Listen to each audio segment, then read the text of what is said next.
maintenant Magali Vuillierme, dont j'ai massacré le nom plus tôt, j'en suis complètement désolé. Et surtout, Mathieu me faisait remarquer dans le chat qu'elle a écrit un chapitre dans notre prochain ouvrage que je dirige avec Mathieu et Stéphane Roussel, qui sera publié chez Routledge, justement, sur la question arctique. Donc, Magali, je suis vraiment désolé pour plus tôt, pour avoir massacré ton nom de famille. Elle est chercheuse postdoctorale au réseau sur la défense et la sécurité nord-américaine en Arctique. Et aujourd'hui, elle va faire une comparaison sur le rôle des forces armées en Arctique dans la lutte justement donc à la COVID-19. Donc, Magali, je t'invite à intervenir. Est-ce qu'on m'entend et est-ce que j'ai pas fait de bêtises en partageant mon écran? Est-ce qu'on voit que mon PowerPoint? Sublime, Zoom, etc. Oui, donc comme l'expliquait Jean-François, donc je suis chercheur en sciences politiques, notamment affiliée à l'OPSA et à l'ENAP, ainsi qu'au laboratoire universitaire du CERC en France.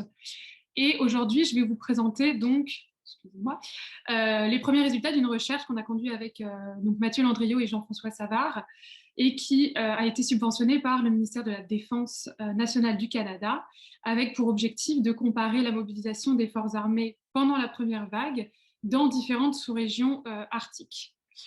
Avant de parler de Covid et de forces armées canadiennes, j'avais préparé une petite introduction géographique avec le contexte sanitaire des sous-régions arctiques. Je crois que, vu les participants, je ne vais pas vous faire l'affront de vous faire un petit cours de géopo des frontières de l'Arctique. Donc, je vais passer toutes ces jolies cartes que j'avais préparées.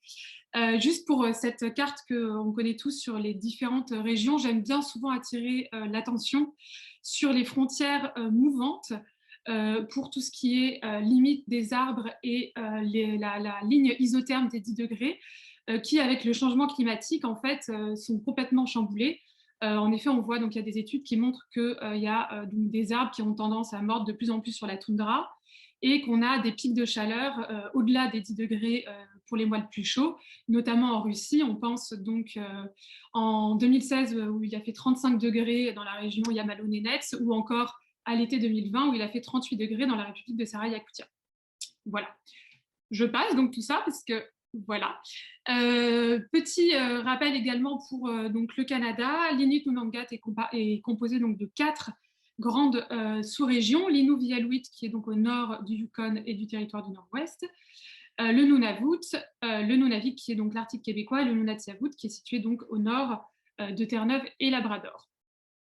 Pour en revenir donc à notre petit Covid, voyons maintenant donc contexte sanitaire. Donc on sait que signalement du virus le 31 décembre 2019 en Chine. La Covid-19 étant un virus inconnu doté d'un fort vecteur de contagion, elle a poussé la plupart des gouvernements occidentaux à déclarer l'état d'urgence sanitaire, et à l'OMS également. Et pour y répondre, certains États ont mobilisé donc leurs forces armées pour prêter main forte aux services publics.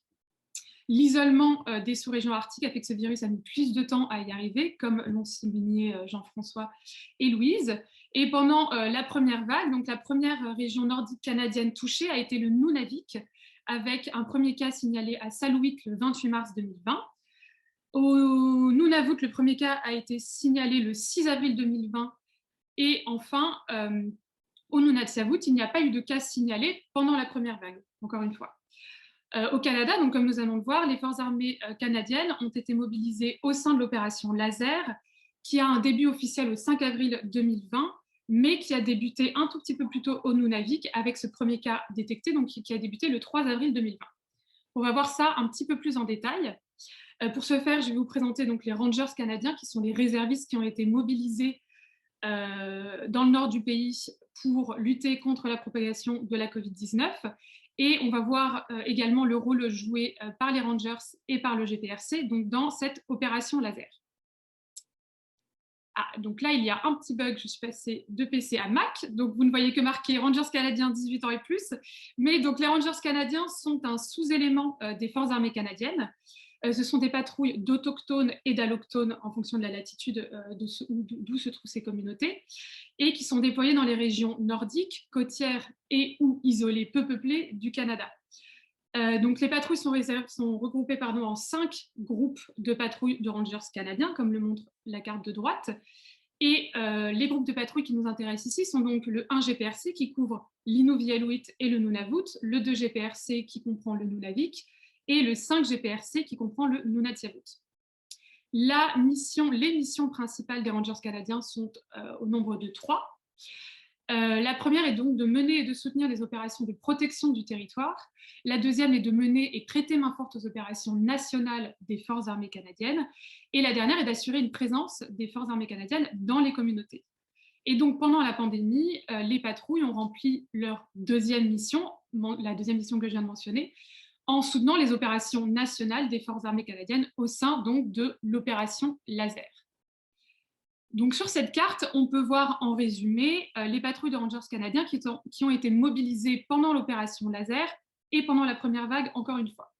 Donc pour prendre quelques exemples sur cette carte, si on prend le point numéro 1, qui est situé donc tout en haut au Nunavik, ici on a eu une mobilisation de 175 rangers pour supporter les 14 communautés du Nunavik à partir du 3 avril.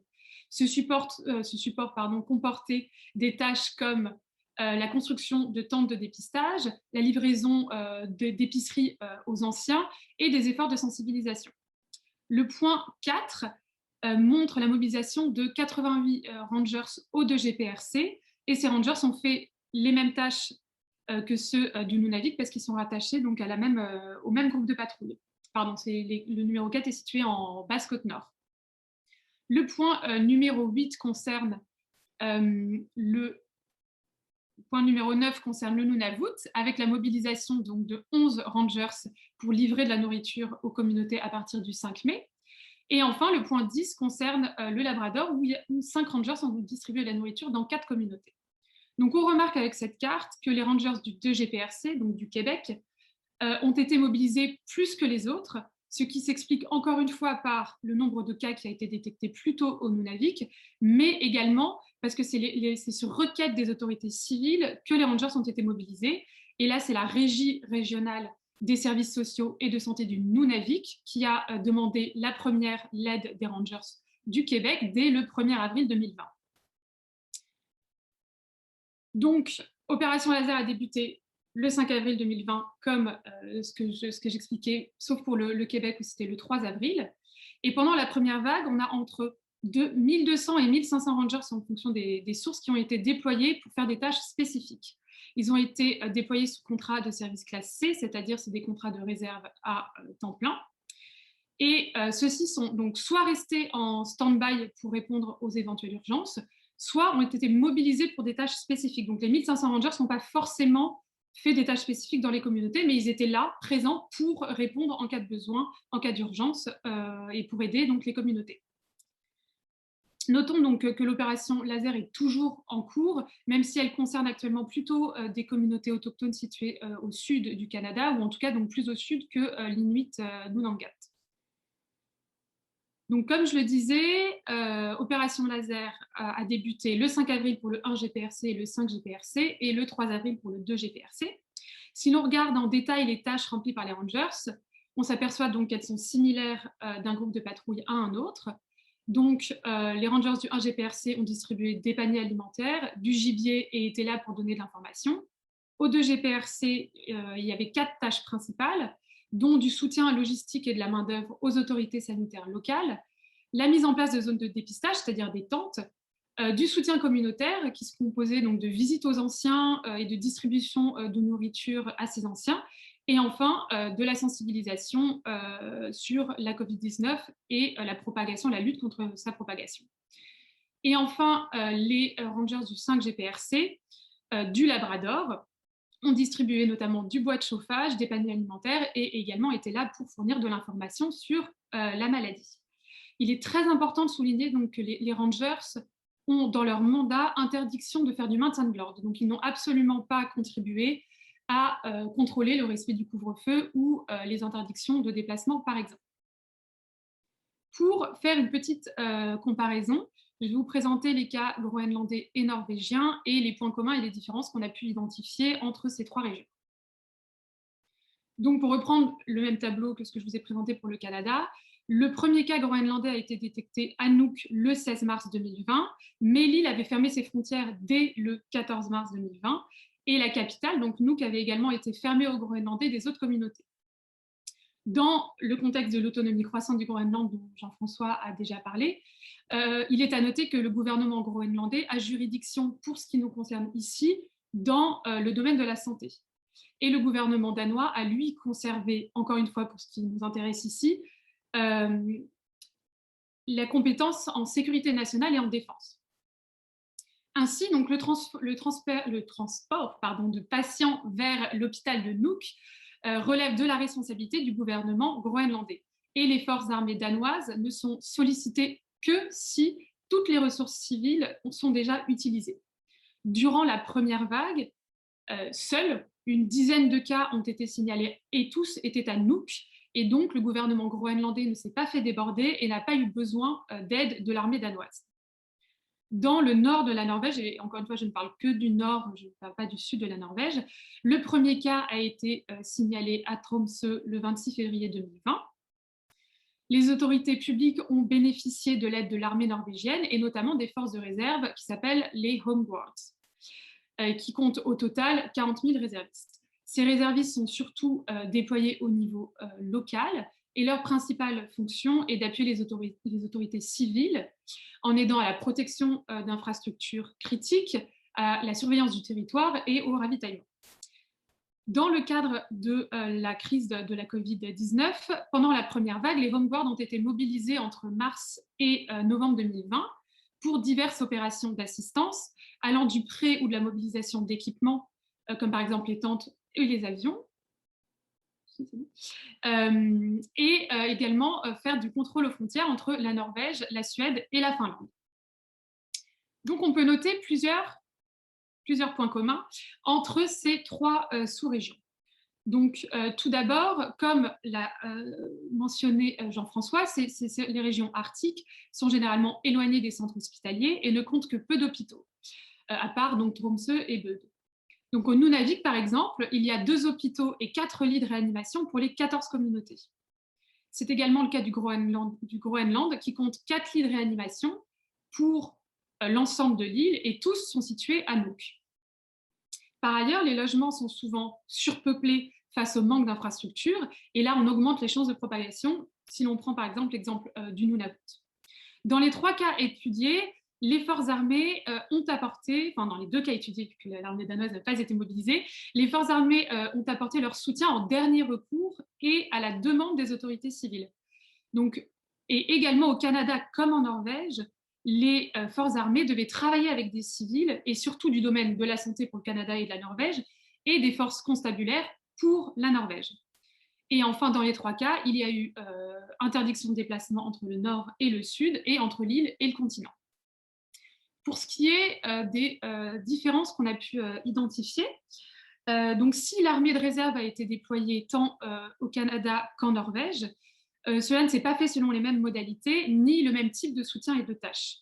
Donc ainsi, les Rangers ont été déployés suivant la structure fédérale classique, c'est-à-dire une entité civile provinciale, si on prend l'exemple du Nunavik. La régie régionale de la santé et des services sociaux du Nunavik a demandé de l'aide au gouvernement provincial, donc au ministère de la Santé et des Services sociaux du Québec, qui, lui, s'est tourné vers son homologue fédéral pour qu'ensuite, en bout de chaîne, les forces soient mobilisées par le chef d'état-major de la Défense pour des tâches spécifiques.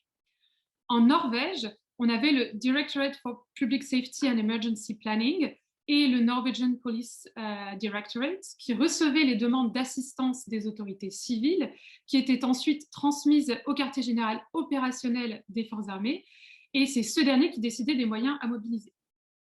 Si le type de soutien était logistique et personnel dans les 2 cas, le soutien personnel des Rangers se traduisait notamment par des visites aux anciens qui pouvaient être simplement passer du temps avec eux pour pas qu'ils soient seuls dans leur maison. Et non, comme c'est le cas en Norvège, de contrôle aux frontières. Et donc, c'est pour ça qu'on tend à conclure que les tâches remplies par les rangers étaient plus communautaires, alors que les tâches remplies par les homeguards étaient plus de style classique et donc plus militaire que celles pour les rangers. Cette différence s'explique donc par la nature même des rangers qui travaillent au sein des communautés, en l'espèce inuit dont ils sont membres. Et donc, je le ressouligne encore une fois, les rangers sont, si on prend le nord du Canada, ils sont inuits, ce sont des réservistes inuits qui travaillent pour l'armée de terre de réserve du Canada, mais ils sont donc autochtones dans les communautés autochtones.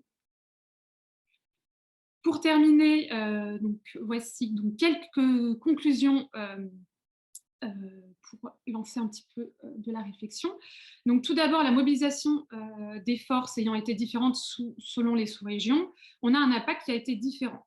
Au Canada, la présence des rangers a été rassurante, enfin en tout cas c'est ce qu'on m'a dit quand j'ai interrogé les gens, et tournée vers l'entraide, alors qu'en Norvège, si on regarde la liste, on peut en conclure que les homeguards ont une présence qui était peut-être plus contraignante, mais là, c'est à prendre avec des pincettes parce qu'on n'a pas fait d'entretien avec des locaux en Norvège. Donc je suis en train de comparer deux données qui sont peut-être pas très comparables, mais c'était en tout cas les grandes lignes que je trouvais. La gestion de crise par le gouvernement groenlandais a été donc un succès, notamment pendant la première vague, et qui montre, donc, si besoin en était, les capacités d'autonomie des Groenlandais. Il faut toutefois noter qu'en cas de grosse éclosion, le Groenland n'aurait pas pu s'en sortir sans l'aide du Danemark, et pour l'évacuation notamment de patients, par exemple, vers le continent. Également, et cela a été répété par plusieurs sources canadiennes et norvégiennes, le soutien des autorités militaires doit rester un soutien de dernier recours fait à la demande des autorités civiles. Donc le militaire n'a pas vocation à remplacer ou exécuter des tâches qui sont habituellement sous la responsabilité d'entités civiles.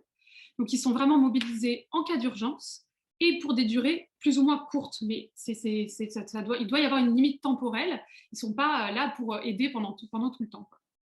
Et enfin, donc cette crise sanitaire a démontré donc une nouvelle fois l'atout que représentait la présence de réservistes au sein même de communautés éloignées. Et ici, on peut prendre l'exemple du Canada. Les rangers étaient et sont toujours sur place. Les forces armées canadiennes n'ont pas eu à envoyer des militaires du sud au nord pour essayer d'apporter leur soutien aux autorités civiles. Je crois que c'est à petit peu près tout. Et je vous remercie de votre écoute. Merci beaucoup, Magali Vlierme. Vraiment intéressant de la décortication là, que vous faites des rôles, les différents rôles en réalité des rangers, dépendamment des régions dans lesquelles, même si c'est à l'intérieur du Canada, mais les régions, donc les rôles sont différents. J'ai trouvé ça fort intéressant et instructif. Et je rappellerai que les Rangers sont présents dans différentes opérations dans le Nord, entre autres dans les opérations Nanook depuis le début, qui sont des opérations conjointes entre différents gouvernements, donc dans la région. Et concernant les frontières, j'ai particulièrement aimé là, la question des frontières mouvantes. Effectivement, là, la ligne souvent la frontière plus classique, pour répondre à une question dans le chat rapidement, mais la frontière plus classique, c'est le 66e parallèle pour l'Arctique, mais il y a d'autres frontières, d'autres indicateurs que l'on peut retenir, tels que le soulignait Magali, là, entre autres, sur la question de la ligne des arbres ou les 10 degrés l'été au mois de juillet. Il y a aussi la question identitaire qui rejoint un peu ce que Louise Nachette discutait tout à l'heure, c'est-à-dire qu'il y a certaines communautés qui sont plus au sud, comme les Cris, je penserais entre autres aux Cris, qui revendiquent leur enracinement identitaire à l'Arctique. Donc, ça complexifie un peu toute la question frontalière, je pourrais dire, là, donc de l'arcticité, on pourrait dire. Donc, vraiment intéressant et ça fait le pont avec nos précédents donc, intervenants.